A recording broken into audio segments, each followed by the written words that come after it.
నీ సంబరాలు నిజమే అయితే చలో నడు, నీ నియోజకవర్గం నుంచే, నీ కొడంగల్ నియోజకవర్గం లగచర్ల నుంచి బస్సు యాత్ర ప్రారంభం చేయి. ఎంతమంది లంబాడి బిడ్డలు స్వాగతం తెలియజేస్తారో నువ్వు దక్కడి నుంచి మొదలుపెట్టా. మొత్తం బందోబస్తు పెట్టుకొని బస్సు వెనక బస్సు వేసుకొని ముంగట ఏ బండ్లే పోతావు గదే అవుతుంది, ఏ బండ్లే పోతావు కొడుకు అనేది అవుతుంది. చుట్టుముట్టు సూర్యాపేట అన్నాడు, నన్ను 4 కొండాకిలా కింద నీ గోరి ఆడతాం కొడుకు అనేటువంటి పాటలే వస్తాయి. నేను 100% చెప్తా ఉన్నా, మళ్ళీ తిరిగి ఇవే రోజులు వస్తూ ఉన్నాయి. కాబట్టి ముందుగా నీ బస్సు యాత్ర ప్రారంభించే ముందు నువ్వు చేపట్టినటువంటి చేవెళ్ళ దళితుల గిరిజన డిక్లరేషన్ పూర్తి చేసి, నిజంగానే నువ్వు హిట్లర్ రెడ్డి అయితే చెప్పుకున్నావు కదా నేను హిట్లర్ రెడ్డిని అని, నిజంగా నీలో హిట్లర్ పౌరుషమే ఉంటే, నీలో హిట్లర్ రక్తమే ఉంటే 100% చెప్తున్నాను నేను. కొడంగలు అది పిల్లి అంటారు కదా, నల్లపిల్లి, అది ఏందా ఏం పులి, నల్లపిల్లి అగిలపిల్లి అంటారు కదా, నిజంగానే అయితే చలో లగచర్ల నుంచి మొదలుపెట్టు, చూసుకుందాం. ఇక హిట్లర్ రెడ్డి గారికి మేము ఒకటే సూటిగా అడుగుతూ ఉన్నాం, ఏ కార్యక్రమాన్ని మొదలుపెట్టినా ఎప్పుడైనా ఎవరికైనా ఒకటి ఉంటుంది, ఏం చేసినామో దాన్ని తలుసుకొని ఏం చెయ్యాలనో రేపు ఏం చేస్తావో చెప్పాల్సినటువంటి అవసరం ఉన్నది. ప్రశ్నించమా, మర్చిపోయినమా నా లగచర్ల బిడ్డలను? ఇందాక కవితమ్మ చెప్పినట్టుగా ఆడబిడ్డలను ఆగమాగం చేసి ఒక దుర్మార్గంగా ప్రవర్తించి బిడ్డలను, గిరిజన బిడ్డలు మా భూములు, నీ భూములు అడగలేదురా నాయన, నువ్వు గుర్తుపెట్టుకో. ఈయనట ఉద్ధరించిండట, నీ భూములు అడగలే, నువ్వు ఇస్తాననే మొత్తం ఎగ్గొట్టినావు.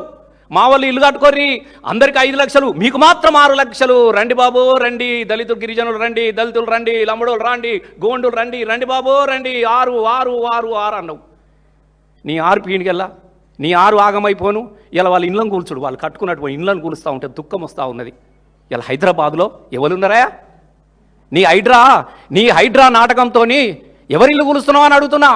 మూసినాల పక్కన ఉన్నాయి నా దళిత గిరిజనులు కావా? కంటోన్మెంట్లో ఉన్నాయి నా దళిత గిరిజనులు కావా? తాత ముత్తాతలు హైదరాబాద్ అమ్ముకొని వచ్చి ఉప్పు అమ్ముకొని బతికేటోళ్ళు మా వాళ్ళు, అడవిలో గూడెల కట్టెలు కొట్టుకొని అమ్ముకునేటోళ్ళు మా వాళ్ళు, ఇడికొచ్చి రిక్ష దొక్కొని బతికారు నా దళితులు, నా అన్నలు.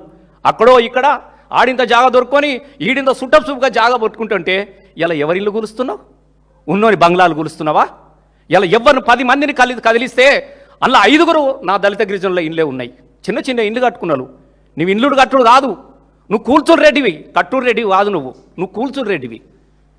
నువ్వు ఇలా గిరిజనులు ఉద్ధరిస్తా, గిరిజనులకు సంబరాలు చేస్తా అని మాట్లాడడం అనేది దాని అంతా నీచమైనటువంటి అది ఇంకొకటి లేదని చెప్పేసి మేము ప్రశ్నిస్తూ ఉన్నాం.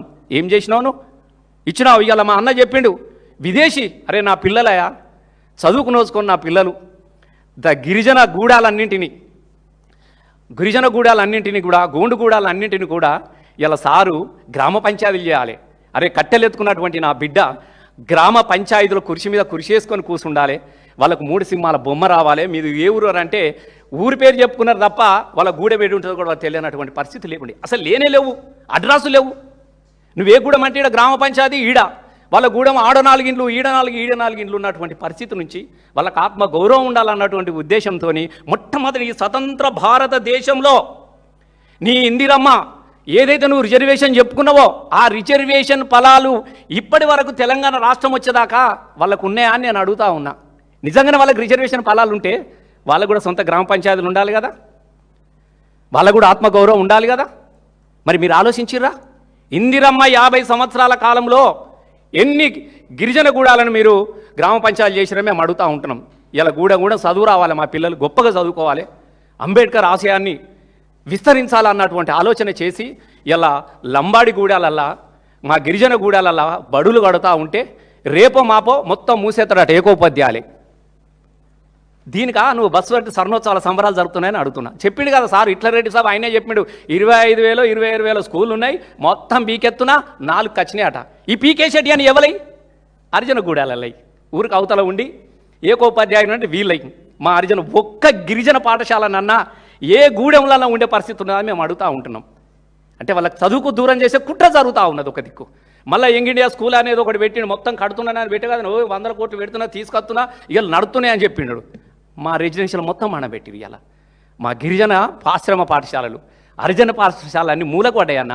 ఒకప్పుడు సీటు కావాలంటే మేము ఎమ్మెల్యేలుగా ఉన్నప్పుడు మా దగ్గరకు వచ్చేవాళ్ళు, సార్ నా కొడుకు సిటిపి సార్ అనలా, నా కొడుకు సిటిపి అండి సార్ అని చెప్పేసి మా పిల్లలు గొప్పగా చదివి ఇంటికి వచ్చి ఇంగ్లీష్ మాట్లాడుతూ ఉంటే మా గిరిజన దళిత గిల్ల తల్లులు పులకించిపోయేది. ఇలా పొమ్మంటే చాలు, అమ్మ నా కడుపు నొత్తుంది నేను పోనే ఆ స్కూల్కు. మా పిల్లలు రెసిడెన్షియల్కి పంపిస్తే ఒక్కరోజు ఉండలేనటువంటి దుర్మార్గమైన పరిస్థితి ఉన్నది. కేసీఆర్ గారు నడిపినప్పుడు రెసిడెన్షియల్ పాఠశాలలల్లా నువ్వు కొత్త పెట్టవరా నాయన, అన్ని ఉత్తముచ్చట్లుగా పెడుతున్నా, మండలానికి ఒకటి పెడుతున్నా, ఊరికి పెడుతున్నా, అన్ని ఉత్తముచ్చట్లు ఇక అన్ని చెప్పినట్టుగానే ఇంట్లో కూడా చెప్పినాడు. మేము దాని గురించి అనలేదు. కానీ ఒక్క గిరిజన మండలంలల్లా ఎక్కడ నీ ఇలా పిల్లలు చదువుకోలేనటువంటి పరిస్థితి ఉన్నది నీ చక్కదానానికి. అరే నువ్వు స్కూల్ పోతే పోయిరా, స్కూల్ తీసేస్తా అంటున్న విధానం చివరికి నిజంగా చెప్తా ఉన్నా. నేను ఇలా ఈ సందర్భంగా కేసీఆర్ గారికి ఒక దళిత బిడ్డగా నేను చేతులెత్తి నమస్కరిస్తా ఉన్నా. ఇలా నా బిడ్డలు మా తరం నుంచి 2014 తర్వాత వచ్చిన తర్వాత మొన్న మేము అమెరికాకు పోయినాం. నేను నిజంగా చెప్తా ఉన్నా, మేము నల్లగొండ వెళ్ళినాం. ఇక్కడ కిషోర్ ఉన్నాడు, ఏదో కిషోర్ ఉన్నాడని నేను ముఖశుద్ధి కోసం చెప్తలేను. వాళ్ళ ఊర్లో ఒక మధు అనే తమ్ముడు ఉంటాడు. అన్న కిషోర్ అన్న దగ్గరికి పోతే నాకు అంబేద్కర్ స్కాలర్షిప్ ఇచ్చింట అన్న, నేను ఇలా చదువుకున్నా, బ్రహ్మాండానికి ఉద్యోగం చేస్తున్నానన్న. న్యూజిలాండ్లో నేను బతుకమ్మ పండుగ పోతే చెప్పిండు. నేను ఏంటంటే నంబర్ ఇచ్చిన తమ్మునికి మాట్లాడమని చెప్పిన. ఇలా అమెరికా పోతే మామూలు గుర్తు చేస్తున్నారు అన్న, ఇక మీ స్కాలర్షిప్ ద్వారా ఇక్కడికి వచ్చినమే అని. నేను మొన్న ఆస్ట్రేలియా పోతే అన్న నువ్వే ఇప్పించినావు అని అంటూ ఉన్నారు. ఇలా ఎక్కడికి పోయినా కూడా ప్రపంచ దేశాలల్లో ఇలా మా దళిత గిరిజన బిడ్డలు మీరు ఇచ్చినటువంటి స్కాలర్షిప్లతోని మేము చదువుకొని బ్రహ్మాండంగా అమెరికాలో సెటిల్ అయిపోయినాం, లండన్లో సెటిల్ అయిపోయినాం, న్యూజిలాండ్లో సెటిల్ అయిపోయినాం, ఆస్ట్రేలియాలో సెటిల్ అయిపోయినామని గొప్పగా చెప్పుకున్నటువంటి పరిస్థితి ఇలా ఎక్కడ పోయినా మనకు కనబడుతూ ఉంటుంది.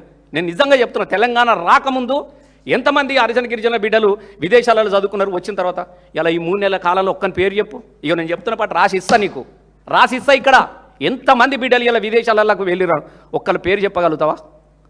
నీ హయాంలో జరిగినటువంటి ఒక్క దళిత గిరిజన బిడ్డకు నీ ద్వారా లబ్ధి పొందితే ఒక్కళ్ళని పేరు చెప్పగలుగుతావా? మరి దేనికి నీ సంబరాలని అడుగుతూ ఉంటున్నాం. ఇలా మొత్తం ఒక విధ్వంసం జరుగుతూ ఉన్నది. నేను ఇలా చెప్తా ఉన్నా, మరి రేఖనాయకాన్ని కూడా కొట్లాడాడు పాపం ఆయన మొన్న పోడు భూముల గురించి. సార్ ఉన్నప్పుడు కూడా పట్టాలు ఇప్పించినాం, వాళ్ళకి భరోసా లేకపోయినా కూడా రైతు బంధు ఇచ్చినాం. అరే చనిపోతే చెట్ల పంట తిరిగేటోళ్ళు, అడవుల పంట తిరిగేటోళ్ళు, ఒడ్డు మీద తిరిగేటోళ్ళు, ఎవరి వాళ్ళు కష్టజీవులు అంటున్నా. 100 ఎకరాలు ఉన్నోళ్ళు ఇళ్ళల్లో ఉండొచ్చు, కానీ అది కౌలుకు పట్టుకొని ఎకరమో అరెకరమో జరుపుకున్న వాళ్ళంతా పూట అడవుల పంట బతా ఉంటారు, పొలాల మధ్యలో బతారు.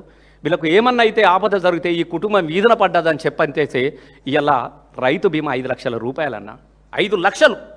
ఈ 5 లక్షల రూపాయల బీమా అనేది మాకు ఒక పెద్ద భరోసా. 5 కోట్ల లెక్క, దళితుల గిరిజనులకు 5 కోట్ల లెక్క. చచ్చిపోతే 5 లక్షలు ఇచ్చేటోడేవాడు ఉన్నాడే, ఇంటికి వచ్చి 5 రూపాయలు 10 రూపాయల దినాల కాడ చదివించిపోయేటోళ్ళు ఉంటారు. చచ్చిపోతే 5 లక్షల రూపాయలు వస్తే ఇయ్యల్లా దళిత గిరిజనులను మొత్తం బతుకుకు దూరం చేసి ఇప్పటి వరకలా నువ్వు రైతు బీమా లేదు, గిరిజన లేదు, భరోసా లేదు, పీకింది అవి.